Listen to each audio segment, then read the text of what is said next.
ఈరోజు రాష్ట్ర వ్యాప్తంగా జరుగుతున్నటువంటి దాడులను ఖండిస్తూ ప్రజాస్వామ్య ప్రక్రియలో గెలుపులు ఓటములు సహజం. అధికారం ఉండటము లేకపోవడం అటువంటిది జరుగుతూ ఉంటాయి. అధికారం వచ్చిన వాళ్ళు భవిష్యత్ ప్రణాళిక రూపొందించుకొని అభివృద్ధిని ఏ రకంగా చేయాలన్నటువంటి ఆలోచనతో ఉండాలి. అలా కాకుండా చాలా ప్రాంతాలలో జరుగుతున్నటువంటి ఘర్షణలు చూసినప్పుడు చాలా బాధ అనిపిస్తుంది. అదే రకంగా పోలీసులు కూడా మాకెందుకులే ఇది అన్నట్టు వ్యవహరించడం కూడా సరైనటువంటి పద్ధతి కాదు. చాలా మంది పైన జరిగినటువంటి సంఘటనల పైన కూడా కేసులను నమోదు చేసి వేధిస్తుండడం బాధాకరం. ముఖ్యంగా నిన్న ప్రధానమంత్రి మోడీ గారు ప్రమాణ స్వీకారం చేశారు 72 మంది మినిస్టర్లతో. ఈ రాష్ట్రానికి సువర్ణ అవకాశం బీజేపీకి మెజారిటీ రాకపోవడం, 240 సీట్లు మాత్రమే వాళ్ళకి రావటం, 32 సీట్లు భాగస్వాముల పైన ఆధారపడి ఉండడం ఒక వరం. దీన్ని అందిపుచ్చుకోవాల్సిన బాధ్యత ప్రతి తెలుగు వారి పైన ఉంది. అన్కండిషనల్ సపోర్ట్లను క్యాబినెట్లో పదవుల కోసమో వాళ్ళకి ఈళ్ళైపోవడం సమంజసం కాదు. ఈరోజు పోలవరానికి సంబంధించి 12,000 కోట్ల రూపాయలు రాష్ట్రానికి రావాల్సినటువంటిది గౌరవ మాజీ ముఖ్యమంత్రి జగన్మోహన్ రెడ్డి గారు జనవరి ఫిబ్రవరిలో అత్యద్భుతంగా దానివల్ల ఎక్కువ పట్టుబట్టడంతో ఒక కొలిక్కి వచ్చింది. కేవలం ఒక్క సిగ్నేచర్తో 12,000 కోట్లు రాష్ట్రానికి వస్తుంది. పోలవరం పైన ఎటువైనా నిధులు విడుదలవుతాయి. రాజధాని నిర్మాణం ప్రాధాన్యతను పెట్టుకున్నా బాధ లేదు, పెట్టుకోవాలి, చేయండి. కేంద్ర ప్రభుత్వం నుంచి అదనంగా నిధులు తెచ్చుకొని.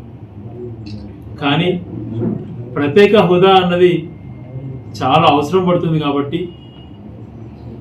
మీ యొక్క భాగస్వాములతో, ముఖ్యంగా తెలుగుదేశం సపోర్టుతో బీజేపీ ప్రభుత్వం ఫామ్ చేసింది కాబట్టి దానిపైన కొంచెం గట్టిగా మాకు అది ఇస్తేనే మేము మద్దతు ఇస్తాము అన్నటువంటి రీతిలో వాళ్ళని కానీ మనం ఇప్పుడు చెప్పగలిగితే ప్రత్యేక హోదా ఇచ్చేటువంటి అవకాశం ఉంది.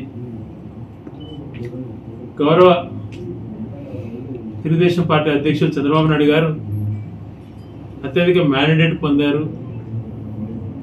దేశంలో సెంట్రల్లో మోడీ పక్కనే పెద్ద భాగస్వామి పక్షంగా తనని గుర్తించి కూర్చోపెట్టుకొని మాట్లాడటం సంతోషకరమే ఒక తెలుగువాడిగా. కానీ ఒక మంచి అవకాశం ఏదైతే ప్రత్యేక హోదా ఉందో ఆ ప్రత్యేక హోదా అన్నటువంటిది వస్తే ఉద్యోగాలు అన్నటువంటివి చాలా మెరుగుపడతాయి, పరిశ్రమలు ఎన్నో రకాలు వచ్చేటట్టు ఉంటుంది, యువతకు మంచి జరుగుతుంది. కాబట్టి ఆ ప్రత్యేక హోదా అన్నటువంటిది ఎటువంటి ఆందోళనకు గురి కాకుండా, వాళ్ళు ఎటువంటి బెదిరింపులకు కూడా లోను కాకుండా, అవసరమైతే వైఎస్ఆర్సీపీకి సంబంధించినటువంటి రాజ్యసభ సభ్యులు 11 మంది అయితేనేమి, మాకున్నటువంటి 4 పార్లమెంట్ సభ్యులు కూడా మేము గట్టిగా నిలబడతాం, అండగా నిలబడతాం. ప్రత్యేక హోదా ఇస్తే కన్నా అందరం ఒక తాటిపైకి వచ్చి, ఇప్పుడు మెయిన్ పార్టీ బీజేపీకి మెజారిటీ లేకుండా భాగపక్ష పార్టీలతో ఆధారపడి ఉన్నాడు కాబట్టి సువర్ణ అవకాశం అని చెప్పేటువంటిది ఒక సూచన చేస్తున్నాం.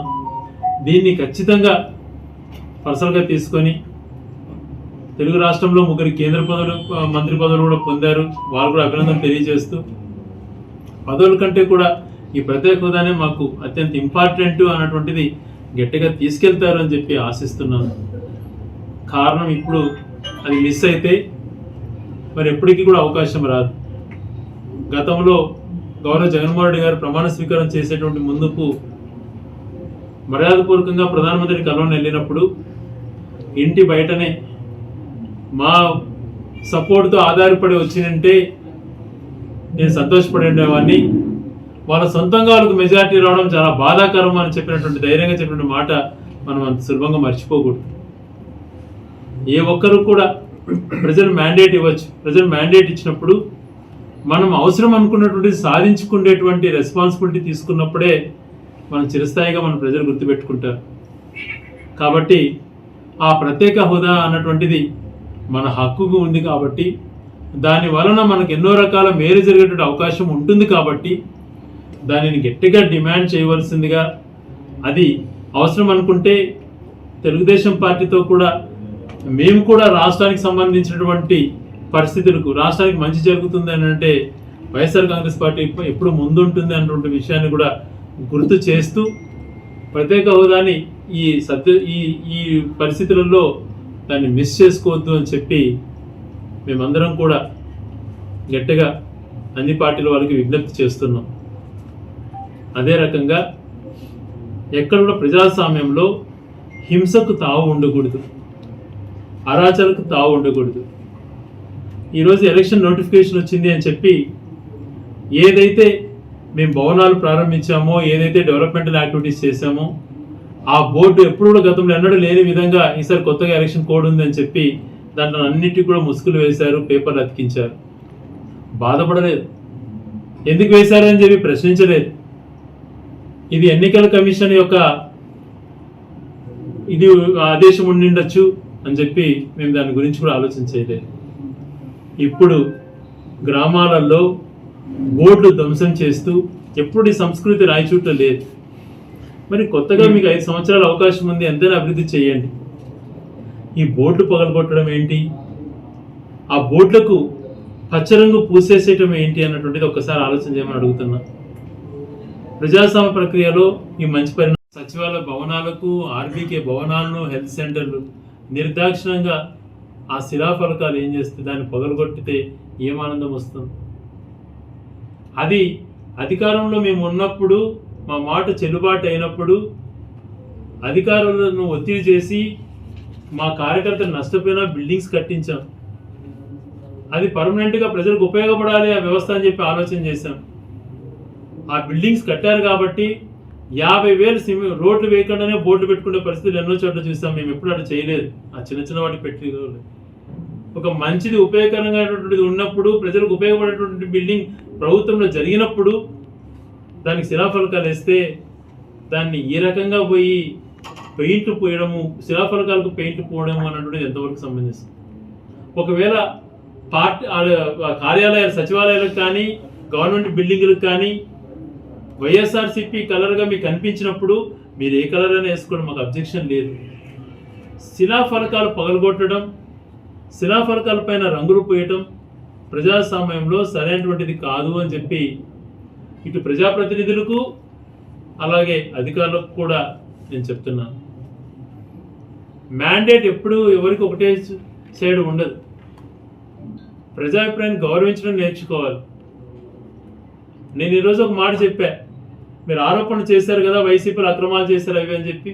మీ చేతిలో ఉంది అక్రమాలు చేసి ఉండి ఎవరన్నా ప్రభుత్వ భూములు కానీ ప్రైవేట్కి సంబంధించిన న్యాయంగా ఉన్నటువంటి భూములు ఎవరన్నా తీసుకున్నా కానీ మీరు వెరిఫై చేసుకొని రికార్డ్స్ మీకు పక్కాగా ఉన్నాయని అధికారులు తెలిస్తే మీరు తీసేసుకోండి.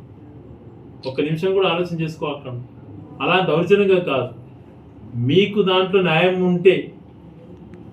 లేదు ఎవరిదైనా మేము ప్రైవేట్ భూములను అక్రమంగా గవర్నమెంట్కి ఇచ్చినాము, సెక్రటేరియట్గా మన స్టేడియంకి కానీ, జిల్లా పరిషత్కి కానీ, లేకపోతే నారాయణ గారిపల్లి లేఅవుట్లో కానీ, నగరవనం కానీ, కలెక్టరేట్ కానీ, ఇప్పుడు కడుతున్నటువంటి కలెక్టర్ బంగ్లా, స్టేట్ గెస్ట్ ఇలాంటివి ఏదన్నా కూడా, శిల్పారామం కానీ ఇలాంటివి ఏదన్నా కూడా మేము బలవంతంగా ఎవరిదన్నా చేసినంటే కూడా మీరు డాక్యుమెంట్స్ ప్రొవైడ్ చేసి మేము తప్పు చేసినంటే అది కూడా గవర్నమెంట్కి విరమించుకొని మీరు వెనక్కి తీసుకోండి, మాకు బాధ లేదు. ఎంతకన్నా ఎవరు చెప్పలేరు కదా రాజకీయ నాయకుడు. అలా కాకుండా ఏదో భయభ్రాంతులకు గురి చేస్తామంటే అది సరైనటువంటిది కాదు.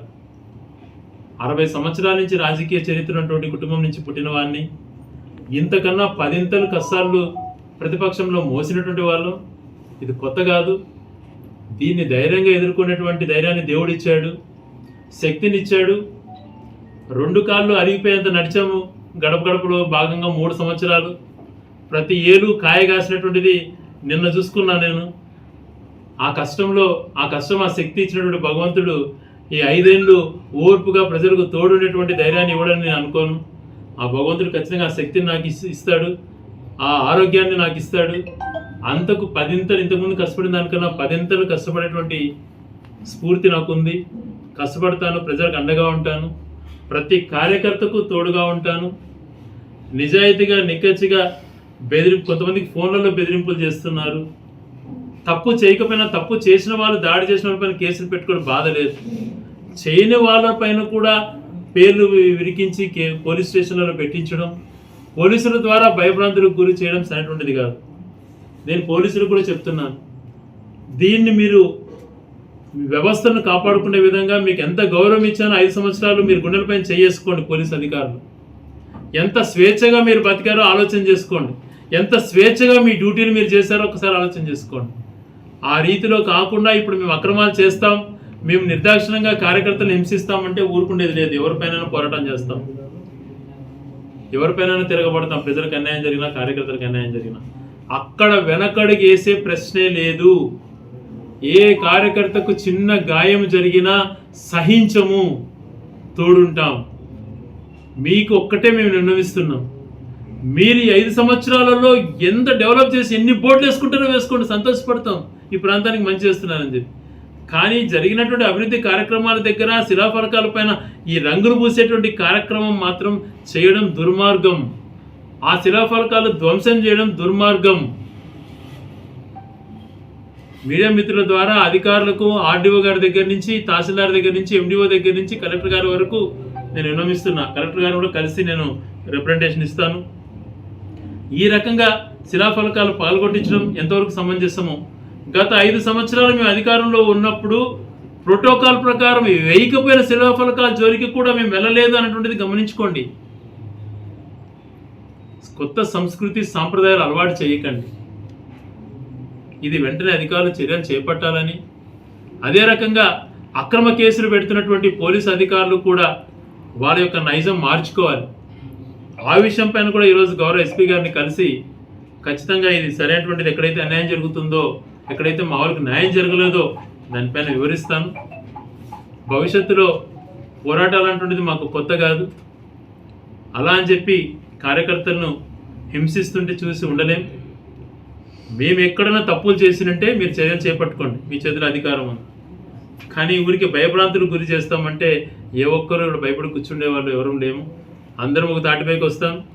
ఒక వారం కాల 6 రోజులు అయింది, కానీ మాలో ఏ స్ఫూర్తి కానీ ఏ ఇది కానీ తగ్గదు. మా ప్రేమ, మా నాయకుడి పైన ప్రేమ, మా పార్టీ పైన ప్రేమ అణువున ఉంటుంది. సచ్చేంత వరకు మా ప్రేమ వైఎస్ కుటుంబం పైన, వైఎస్ జగన్ పైన ఉంటుంది. అదే రీతిలో వైఎస్ఆర్సీపీ అన్నటువంటిదే మా గుండె కొట్టుకుంటుంది. ఇలాగే కొనసాగుతాం, ఇలాగే పార్టీకి తోడుంటాం. తిరిగి పుంజుకొని తిరిగి వైఎస్ఆర్సీపీ జెండా ఎగరేసేంత వరకు ప్రతి నిమిషము కూడా కష్టపడతామని చెప్పి కూడా మీ ద్వారా తెలియజేసుకుంటున్నాను.